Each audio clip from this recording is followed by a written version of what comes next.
എന്തെങ്കിലും ഒരു വരുമാന മാർഗത്തിനായിട്ട് ഒരു കട തുടങ്ങുന്നതിന് വേണ്ടിയിട്ട് എല്ലാവരും ഞങ്ങളെ സഹായിക്കണം. കുട്ടികൾ വിശന്ന് കരയുന്നത് കണ്ടിരിക്കാൻ പറ്റില്ല.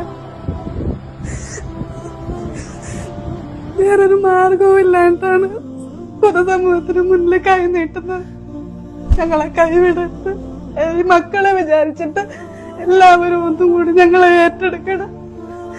എന്റെ ഭർത്താവൻ രോഗിയാണ്, വേലയ്ക്ക് പോകാനും പറ്റില്ല. ഭർത്താവിനും കുട്ടികളെ ഇട്ടിട്ട് എനിക്കും ഒരു ജോലിക്ക് പോകാനായിട്ട് പറ്റത്തില്ല. മക്കള് വിശന്ന് കരയുമ്പോഴും നിസ്സഹായായിട്ട് നോക്കി നിൽക്കാനേ എനിക്ക് കഴിയുന്നുള്ളൂ. എല്ലാവരും ഒന്നുകൂടി ഞങ്ങളെ സഹായിക്കണം. പഠിച്ചവരെ വിചാരിച്ച് ആരും. എന്റെ പേര് അമ്പിളി ജോൺസൺ. ഈ 2 കുഞ്ഞുങ്ങളും എന്റെ അയൽവക്കത്തുള്ള കുട്ടികളാണ്. ഇത് എന്റെ സ്വന്തം മക്കളെ പോലെ തന്നെയാണ്.